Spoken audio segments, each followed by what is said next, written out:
Ya, berikutnya tentang konsep dari ANN ya. Salah satu topik yang kita bahas pada mata kuliah kecerdasan komputasional.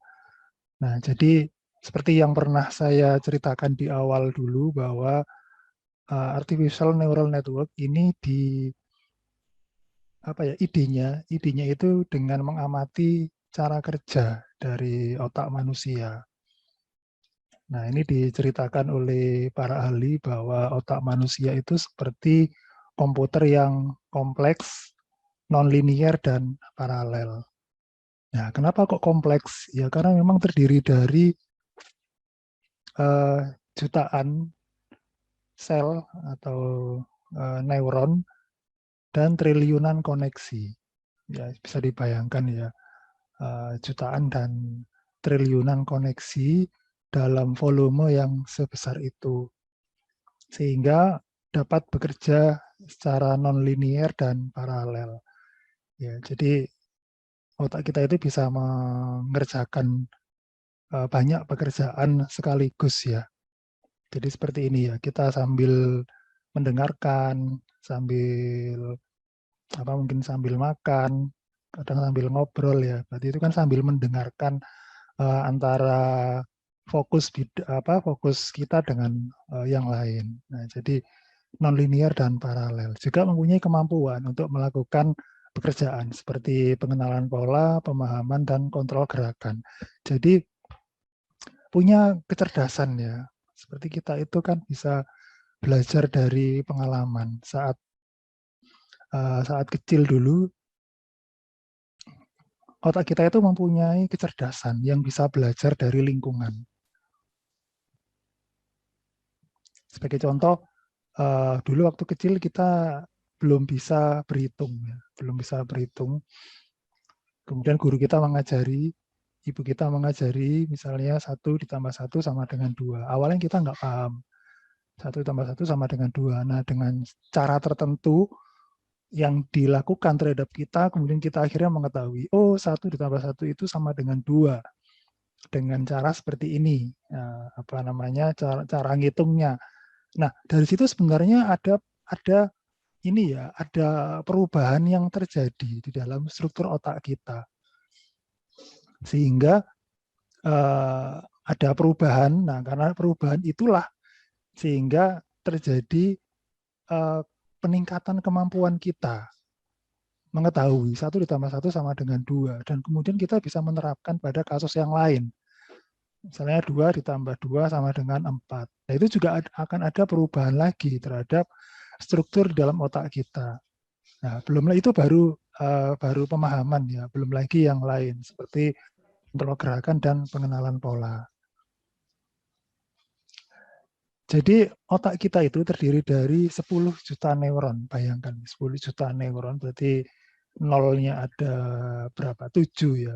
7 juta. 7 nolnya ada 7. 10 juta neuron ditambah 60 triliun koneksi. Triliun itu nolnya 12. 60 berarti 13 nolnya itu. Bayangkan dalam volume otak kita yang sebesar itu ya bisa dibayangkan sendiri bagaimana kompleksnya, bagaimana rumitnya itu ya. Itu memang kuasa Allah ya dalam menciptakan manusia dengan segala organ tubuhnya. Nah, jadi kalau kita lihat lebih dalam untuk satu sel neuron itu ternyata terdiri dari beberapa bagian. Pertama adalah inti dari sel itu yaitu soma. Nah, soma ini dikelilingi oleh banyak input, banyak saluran-saluran yang menuju ke dalam soma. Ini yang disebut sebagai dendrit. Kemudian ada juga sinapsis, ini adalah sinyal-sinyal yang dilewatkan. Jadi kalau kita misalnya nih ada yang kita enak-enak sedang makan misalnya tiba-tiba dari belakang ada yang ngeder atau mencubit misalnya. Nah, itu kan kita ada respon ya. Kita kaget atau kita ada rasa bahwa ada yang sakit di tangan kita karena ada yang mencubit. Nah, itu karena ada sinyal yang diterima oleh kulit kita, kemudian dikirimkan ke otak kita melalui jaringan ini, kemudian direspon di dalam soma, dan hasilnya dikeluarkan melalui sebuah saluran, sebagai saluran keluaran yang disebut sebagai akson. Nah, akson ini akan menyalurkan baik ke sel yang lain maupun ke organ tubuh yang lain, sehingga kita bisa mengetahui ada rasa sakit di bagian tubuh tersebut. Nah, dengan menggunakan banyak neuron secara simultan, ternyata otak ini dapat menjalankan fungsinya jauh lebih cepat daripada komputer yang tercepat saat ini. Ya. Ini kata peneliti di tahun 2002 ya. Ini hampir 20 tahun yang lalu. Kalau sekarang mungkin perkembangannya sudah jauh lebih jauh lebih kompleks ya, jauh lebih tinggi dibandingkan pada saat itu. Kalau pada saat itu ya, mungkin kalau teknologi nirkabel mungkin belum booming. Nah, beda dengan sekarang. Teknologi jaringannya sudah sangat mapan, sehingga bertumbuhlah banyak sekali perangkat-perangkat termasuk media sosial ya, semakin berkembang hingga seperti saat ini. Nah, itu semua didukung oleh hardware yang semakin meningkat, sehingga kecepatan dari komputer itu pun ikutan meningkat. Ya. Dan diiringi dengan software dan perangkat-perangkat yang lain ya, perangkat lunak yang lain. Namun pertanyaannya, apakah sudah bisa mencapai kerja dari otak manusia khusus untuk komputer itu? Nah, mungkin kecepatannya sudah jauh lebih tinggi ya. Mungkin saja sudah memenuhi, mungkin saja juga belum. Karena memang otak kita kan juga punya keterbatasan kerja ya. Mungkin ada jenuhnya, beda dengan komputer ya. Tidak ada jenuhnya, tidak ada capeknya. Mau bekerja siang malam pun bisa, asalkan tidak panas, tidak terbakar ya, itu masih bisa terus bekerja. Kalau kita kan ada capeknya, ada jenuhnya. Tapi ada juga yang kita punya tapi tidak dipunyai oleh komputer, yaitu perasaan dan empati terhadap orang. Kalau sudah beda dengan robot ya, kalau robot ya sesuai dengan programnya dia akan bekerja. Nah, pemodelannya ketika kita membuat sebuah jaringan saraf untuk menirukan cara kerja dari otak kita tadi itu, ya tentunya akan menirukan. Ada beberapa komponen yang harus diperhatikan. Nah, komponen utamanya adalah soma sebagai badan sel. Kemudian ada sejumlah serat yang menyalurkan informasi ke dalam neuron, kita sebut sebagai dendrit. Kemudian ada sebuah serat tunggal yang keluar dari neuron, yaitu akson. Jadi ada satu serat yang menyalurkan keluar. Ya, ini keluarnya bisa ke neuron yang lain atau bisa ke hasil keluaran akhir. Ya. Nah, dari situ bagaimana agar kalau manusia itu belajar dari buku sebagai yang diketahui ya. Kalau kita mempelajari buku, kita buka-buka, kita baca dari awal sampai akhir, dari situ kita paham. Nah, bagaimana dengan jaringan saraf tiruan ANN? Maka dia juga harus kita berikan data yang akan dipelajari. Jadi tetap dia juga punya ada inputan yang harus dipenuhi. Nanti dari data-data yang kita punya, dia akan mempelajari di sana untuk melakukan pengupdatean dirinya. Sehingga di akhir dari proses pelatihan, dia akan bisa bekerja seperti halnya kita. Jadi kalau misalnya ini adalah dokter ya, yang belajar dari lingkungan, belajar dari pasien-pasien yang didiagnosa, maka ANN ini juga akan kita ajarkan dengan data rekam medis pasien yang pernah didiagnosa oleh dokter. Nanti di akhir pelatihan, maka jaringan ini akan bisa melakukan jawaban untuk diagnosa dari penyakit pasien yang belum diketahui. Sama seperti halnya pakar gitu ya. Namun yang perlu digarisbawahi lagi bahwa fungsi dari sistem yang kita bangun itu tidak untuk menggantikan pakar, tapi sebagai alat bantu ya, sebagai alat bantu untuk diagnosa. Sehingga dari situ maka artificial neuron yang akan dibuat itu tentunya harus ada jalan atau saluran untuk sinyal masukan yang akan diolah atau apa namanya variabel-variabel dari data yang akan diolah. Kalau contoh di sini kita menggunakan 3 saluran, 3 variabel ya, X1, X2, dan X3. Kemudian dari setiap inputan tadi juga akan kita pasang bobot. Ya, ada bobot W1, W2, dan W3. Jadi untuk setiap sinyal masukan itu punya satu bobot yang berpasangan. Nanti setiap inputan akan berpasangan dengan bobotnya, kemudian akan diproses di dalam adder, di dalam soma untuk digabungkan sinyalnya. Jadi X1 akan berpasangan dengan W1, X2 dengan W2, X3 dengan W3, nanti akan kita gabungkan melalui sebuah adder di dalam soma. Kemudian hasil dari adder tadi akan kita lewatkan fungsi aktivasi untuk mendapatkan sinyal keluaran dengan batas-batas yang kita inginkan. Mengapa? Karena hasil hitungan dari gabungan antara X dan W itu angkanya bisa bermacam-macam ya, punya rentang yang panjang biasanya. Nah, untuk membatasi keluaran agar sesuai dengan aturan di dalam algoritma tersebut, maka kita gunakan fungsi aktivasi untuk membatasi keluarannya. Nah, dari situ akan kita dapatkan sebuah nilai keluaran dari saluran akson. Ini adalah sinyal Y. Nah, ada juga komponen lain di dalam ANN ini yang tidak ada di dalam jaringan biologis, yaitu threshold dari fungsi aktivasi. Jadi kalau ada fungsi aktivasi yang digunakan tadi ya, nah ternyata fungsi aktivasi tertentu itu juga membutuhkan inputan berupa threshold atau batas dari nilai yang kita batas dari nilai keluaran ya, membatasi nilai dari keluaran itu sampai pada batas berapa untuk mendapatkan nilai keluaran. Nah, untuk penerapannya sebenarnya banyak, tidak hanya terbatas pada bidang yang contoh yang saya tulis di sini ya.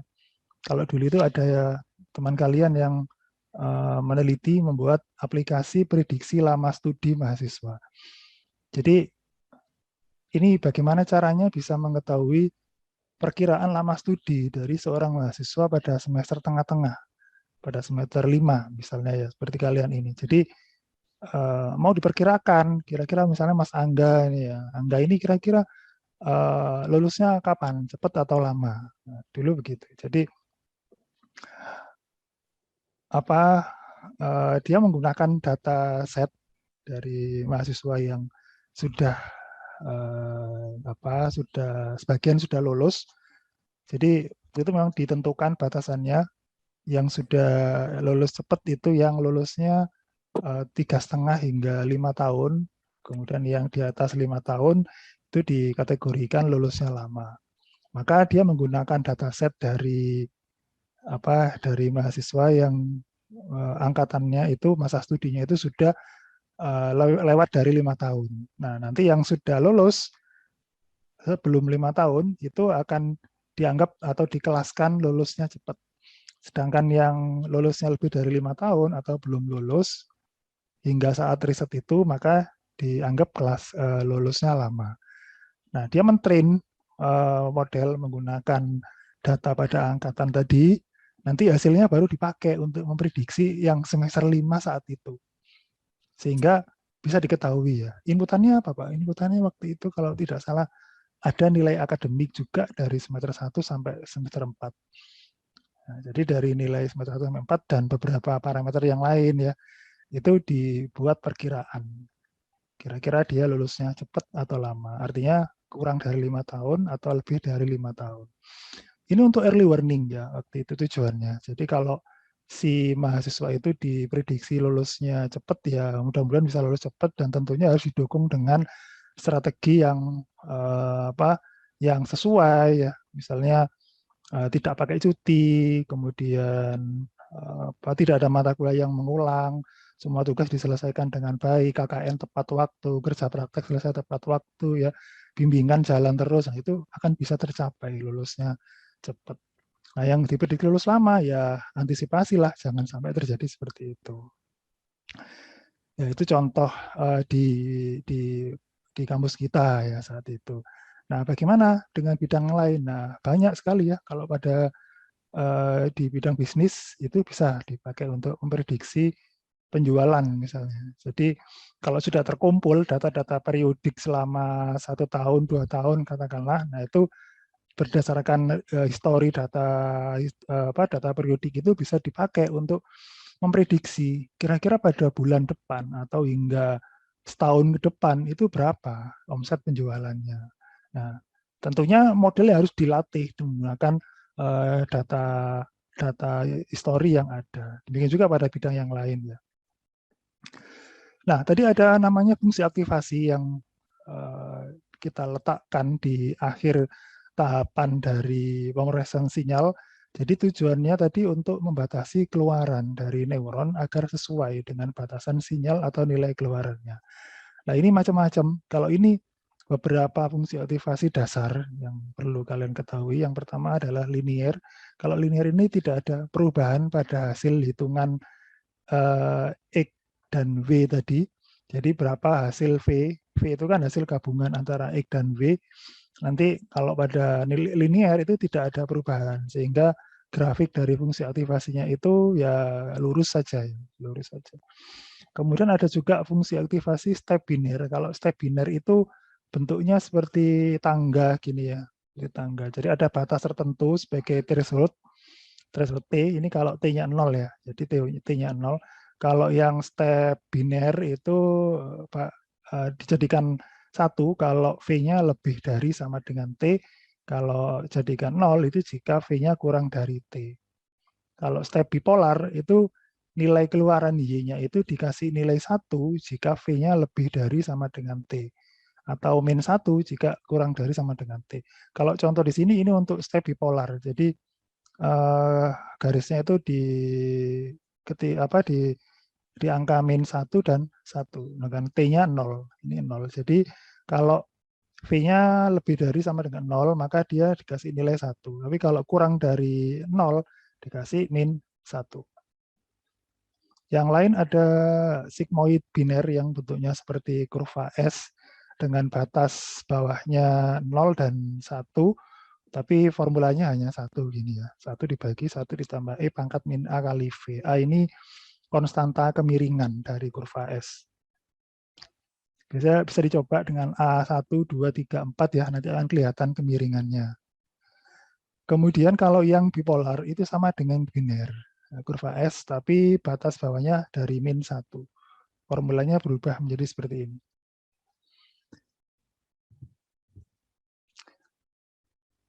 Ya, itu fungsi aktivasi. Kemudian problemnya, ya, problem dari data yang diolah menggunakan ANN. Jadi problem umum sebenarnya kalau kita melakukan klasifikasi itu kondisi terbaik itu pada saat datanya itu bisa dipisahkan secara linear.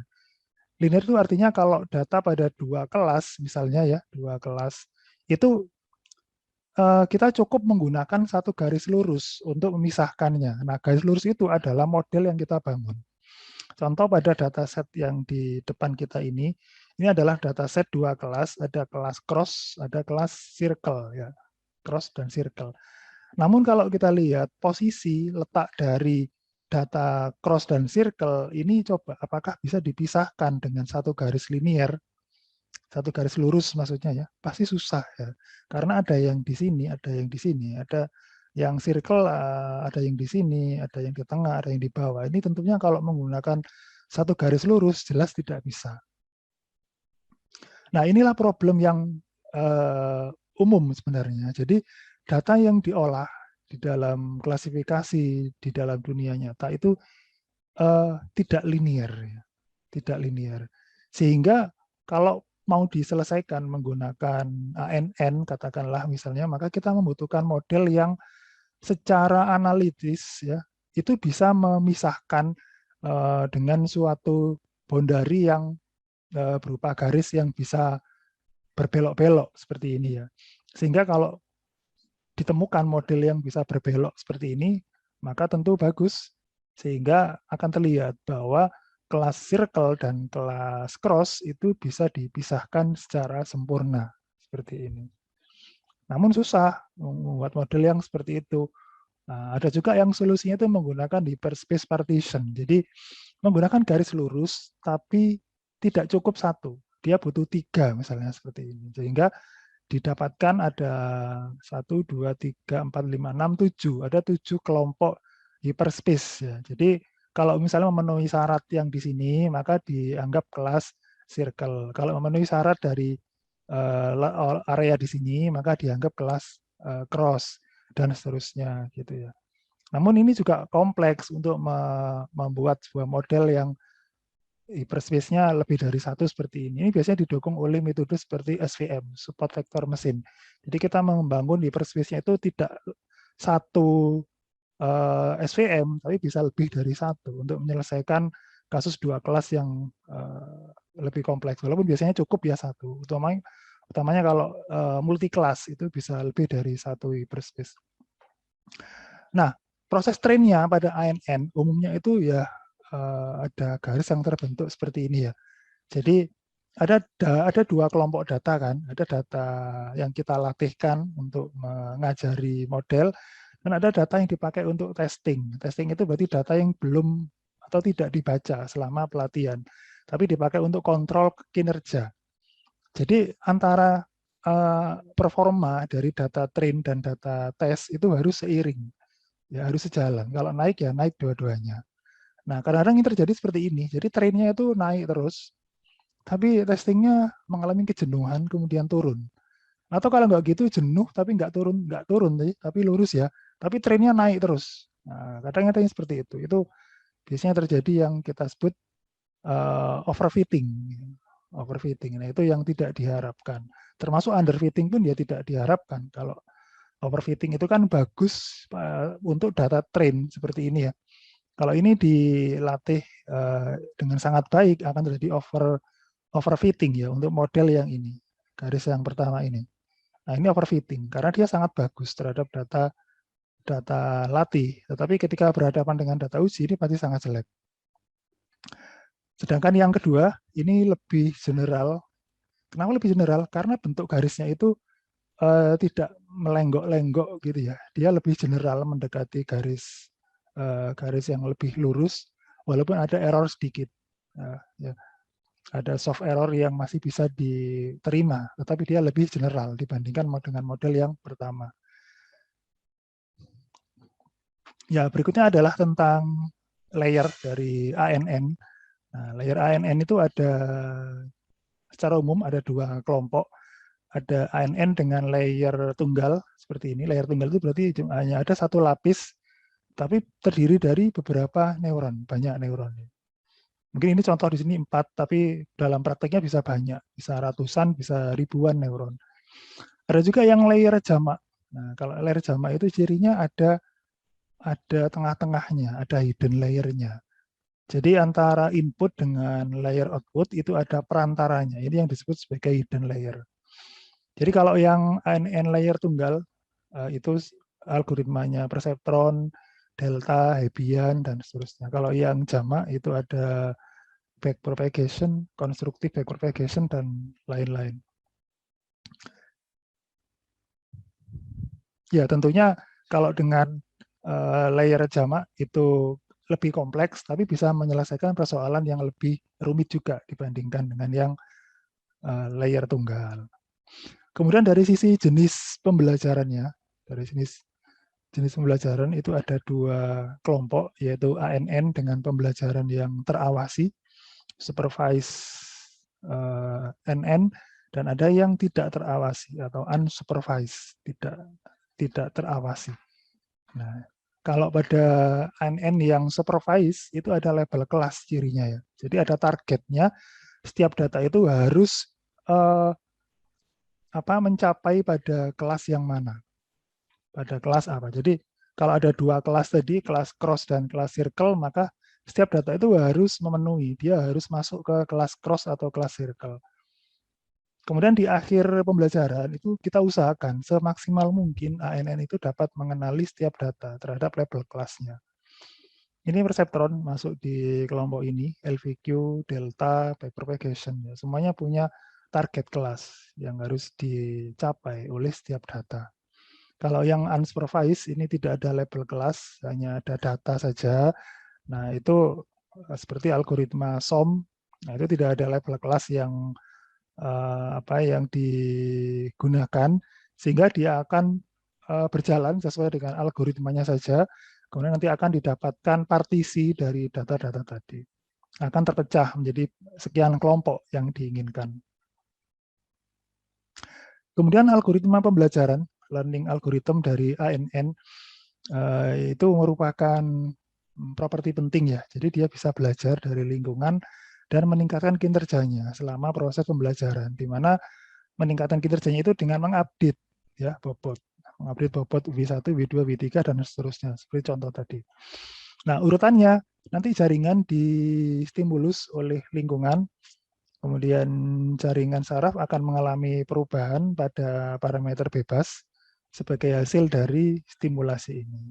Setelah itu baru jaringan akan menghasilkan cara baru untuk mengenali lingkungan karena perubahan yang terjadi. Jadi perubahan itu bisa aja nanti di iterasi pertama dia sudah dapat mengenali dengan baik data tertentu. Tapi di iterasi kedua dia malah tidak bisa mengenali dengan baik untuk data tertentu tadi. Nah, tapi nanti di iterasi-iterasi berikutnya dia akan berubah terus. Ya, ini blok pembelajarannya. Jadi dari vektor masukan, kemudian nanti akan diolah oleh satu atau lebih neuron dari layer tersembunyi, kemudian dari neuron keluaran itu akan kita dapatkan sinyal Y. Sinyal Y ini nanti akan kita bandingkan dengan target kelas yang ditentukan. Nah, nanti baru kita dapatkan error. Jadi error ini adalah perbandingan antara D dengan Y. Kita hitung selisihnya. Targetnya kelas apa, kelas 1 misalnya, kemudian Y-nya atau sinyal keluarannya juga 1, maka errornya 0. Gitu. Tapi kalau targetnya 1, hasilnya 0, berarti ada error di situ, ada error senilai 1. Nah, itu nanti yang harus diselesaikan untuk mengupdate bobotnya. Nah, kalau untuk kinerja error, kalau ini kan error di satu data. Kalau untuk satu iterasi pelatihan itu biasanya kita jumlahkan errornya menjadi SSE misalnya. Biasanya kalau untuk data yang dalam jumlah besar itu kita perlu kriteria seperti SSE ya. Kalau sudah mencapai SSE senilai sekian maka dia akan kita hentikan proses pelatihannya. Kemudian besar penyesuaian bobot pada sebuah iterasi itu kita hitung dari rumus laju pembelajaran dikali error yang dihitung tadi dikali vektor. Vektor ini adalah data yang dilatihkan tadi. Ini rumus umum seperti ini ya.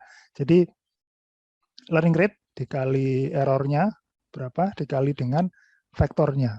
Kemudian nanti hasilnya berupa delta ini akan kita tambahkan ke bobot yang lama. Sehingga bobot yang lama ini akan berubah senilai delta.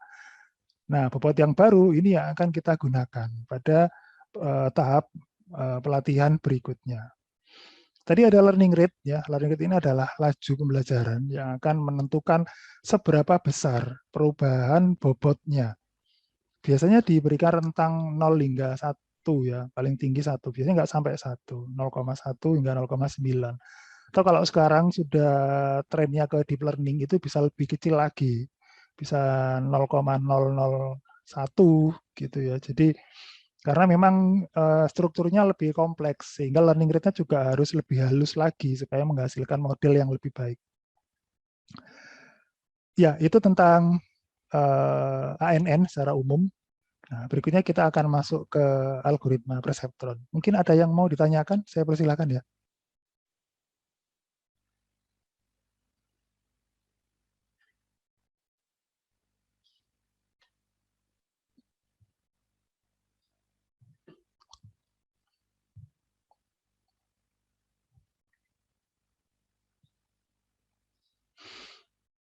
Ya, pertanyaannya boleh lewat chat atau disampaikan langsung juga boleh. Ya, kalau nggak ada, saya lanjutkan dengan algoritma perseptron. Jadi perseptron ini dipropos oleh Mr. Frank Rosenblatt. Ini yang kemudian menjadi cikal bakal menjadi ANN backpropagation, gitu ya, dan deep learning yang lain. Walaupun ada juga algoritma-algoritma yang lain seperti delta dan Hebbian atau yang lain ya. Nah, pada proses pembelajaran dari perseptron itu kita mulai dari menghitung selisih antara keluaran dengan target.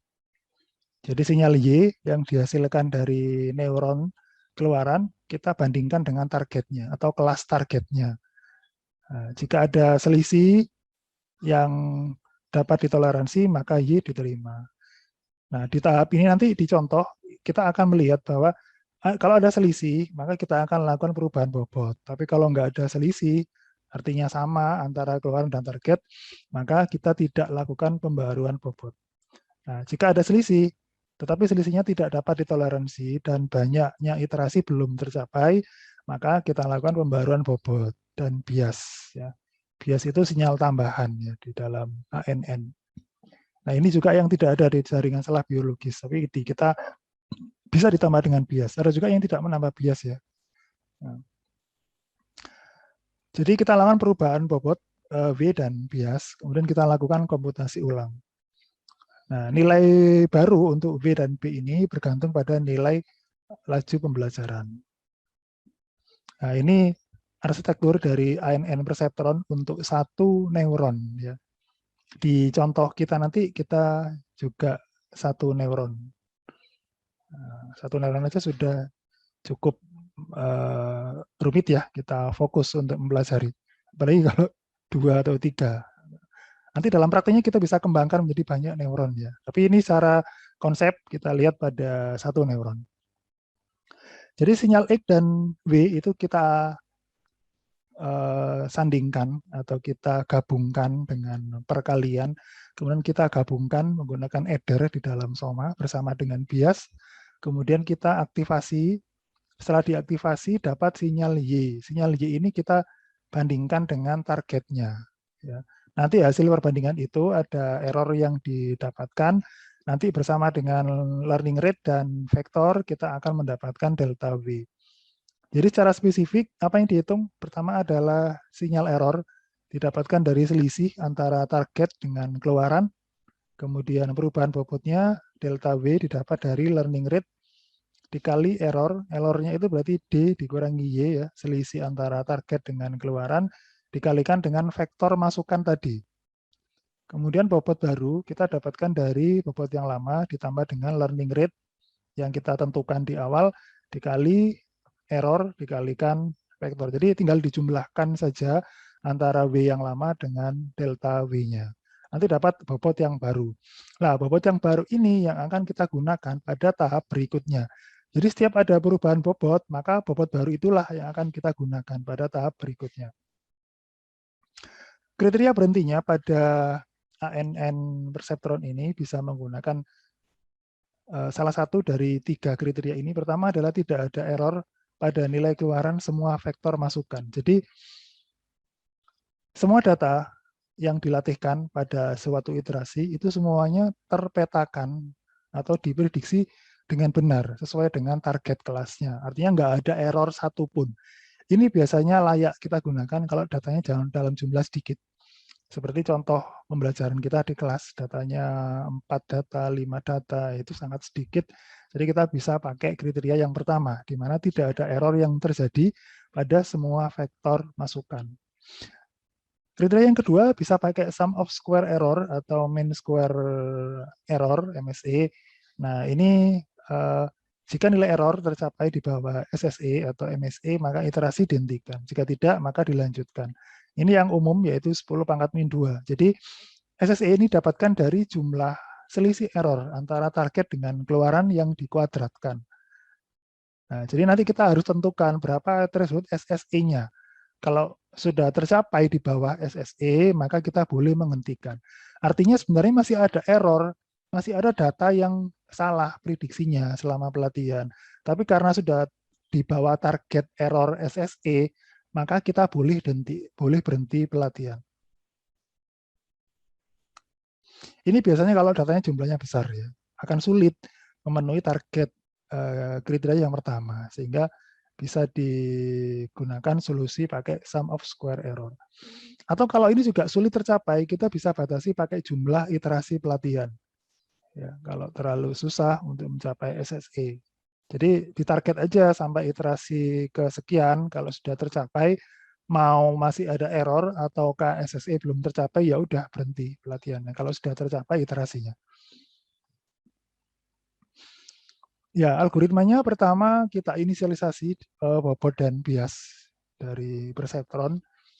Kita bisa beri nilai 0 atau nilai yang kecil. Kemudian kita tetapkan learning rate-nya berapa dari 0 hingga 1. Jangan 0 ya, 0 kan nggak akan pernah belajar, nggak ada perubahan.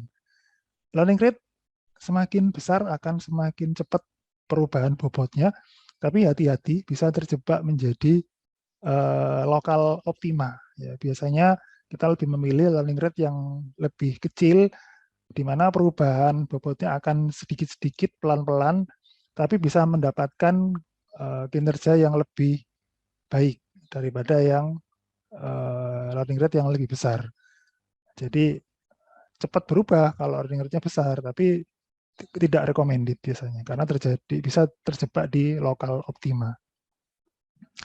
Tapi iterasinya lebih sedikit. Sedangkan kalau learning rate-nya kecil, itu perubahan bobotnya kecil-kecil sehingga iterasinya menjadi semakin lama. Nah, risikonya di situ. Kemudian kita boleh tentukan batas perubahan SSE dan maksimal iterasi jika dibutuhkan. Kemudian untuk setiap pasangan vektor data latih dan label kelas X dan D targetnya, kita lakukan langkah 3-5, di mana kita lakukan perhitungan V dari inner product antara bobot W dan vektor X, kita tambah dengan bias. Ini kalau pakai bias ya. Inner product itu dikalikan antara X dengan W, ya. Dikalikan, kemudian dijumlahkan. Itu hasilnya disimpan menjadi V.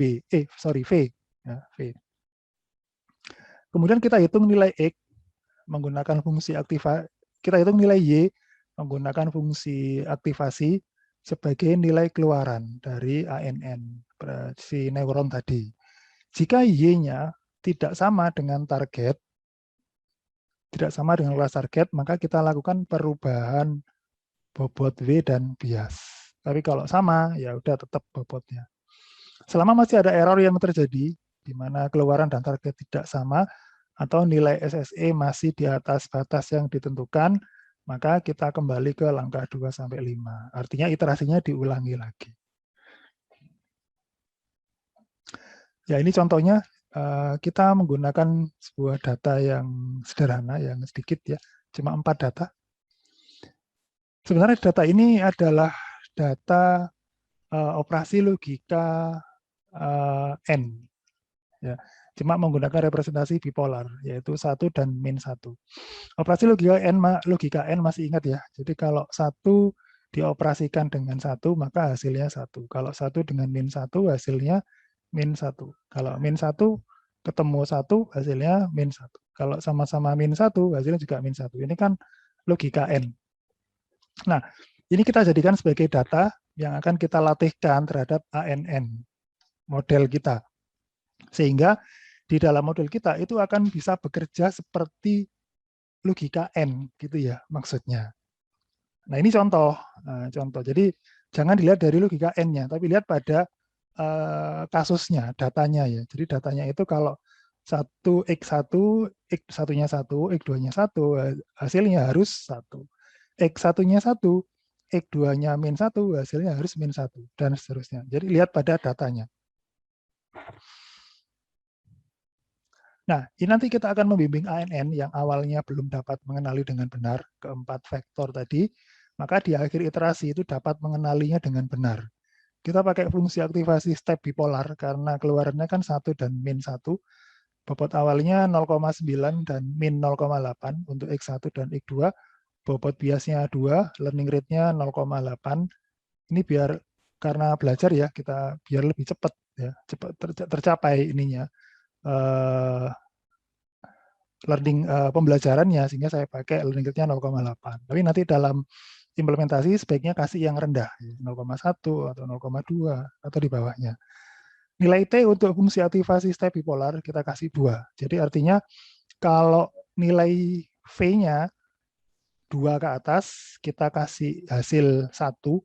Kalau di bawah 2, kita kasih min 1. Itu maksudnya step bipolar. Kita mulai dari iterasi pertama, dari vektor yang pertama, yaitu X1-nya 1, X2-nya 1. Kemudian untuk bobotnya W1 dan W2 tadi kan 0,9 dan min 0,8. Ini kita kalikan antara X1 dengan W1, X2 dengan W2. Ini namanya inner product. Jadi dikalikan dulu, kemudian dijumlahkan. Terus ditambah bias, hasilnya 2,1. Kemudian ini adalah V-nya. Ya. Setelah itu V-nya kita aktivasi. Kita aktivasi pakai step bipolar tadi, threshold-nya kan 2. Jadi karena ini di atas 2 ke atas, maka sinyal Y1 kita kasih nilai 1. Karena bipolar ya. Nilai keluarannya pasti 1 atau min 1. Sesuai dengan fungsi aktivasi, threshold-nya, fungsi aktivasi. Nilai keluarannya ini sama dengan target ya. Targetnya untuk D1 tadi kan 1. Karena sama, maka kita tidak perlu ada pembaruan bobot dan bias. Sehingga tetap bobotnya. Bobotnya menjadi 0,9 min 0,8, biasnya 2. Lanjut pada data kedua. Nah, data kedua itu kita pakai bobot yang terbaru ini ya. Nah, ini kita kalikan lagi X1 kali W1, X2 kali W2, kemudian dijumlahkan, ditambah bias, hasilnya 3,7. Nah, 3,7 ini kalau diaktifasi, dia kan di atas 2, ya, 2 ke atas, maka sinyal Y2-nya kita kasih 1. Nah, ini tidak sama dengan target D2. D2 tadi kan min 1. Sehingga karena tidak sama, kita lakukan perubahan bobot.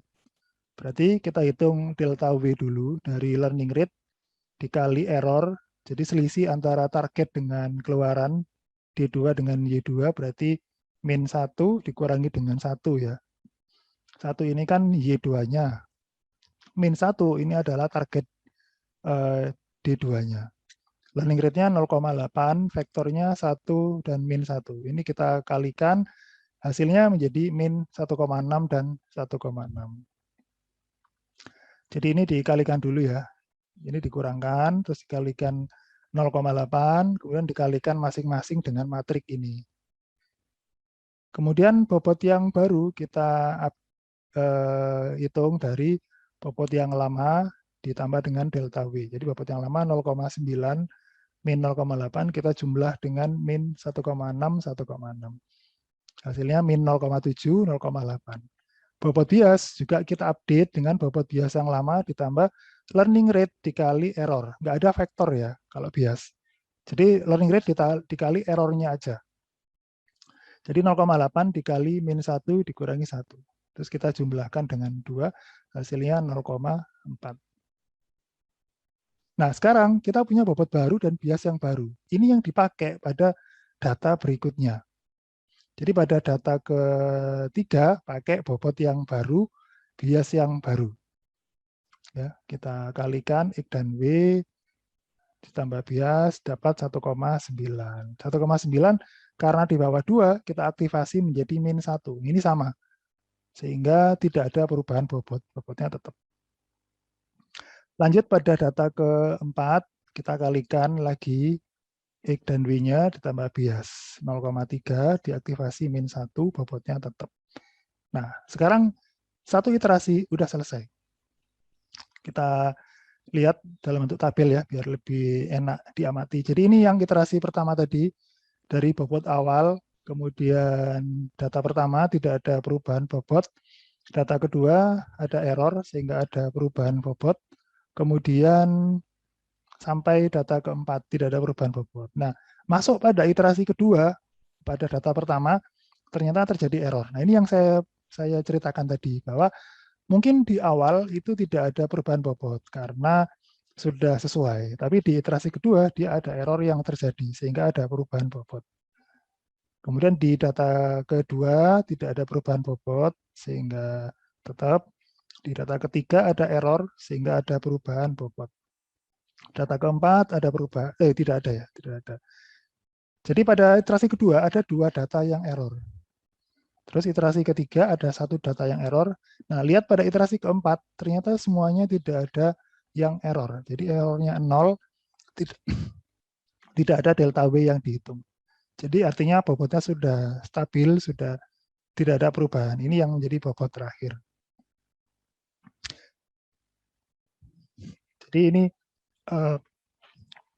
pelatihannya sudah selesai, berhenti di iterasi keempat. Nah, bobot yang terakhir ini yang nanti akan kita gunakan untuk melakukan prediksi terhadap data baru yang belum diketahui. Jadi misal ada sebuah data baru dengan nilai X1-nya 0,2, X2-nya min 0,7, maka berapa nilai keluarannya? Berdasarkan model yang kita bangun, maka kita gunakan bobot yang terakhir tadi, 0,2 kali 0,9, kemudian min 0,7 kali 2,4 ditambah bias. Hasilnya min 2,7. Diaktifasi menjadi min 1. Jadi untuk data ini, maka diprediksi menjadi kelas min 1.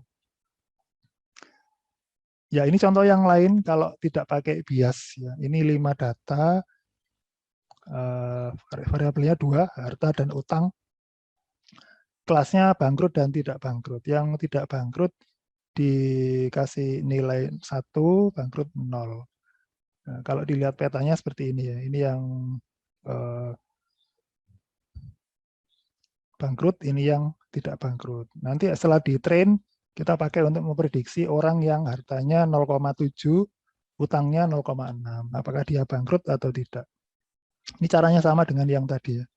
Ini berhenti pada iterasi keempat, kemudian digunakan untuk memprediksi data tadi.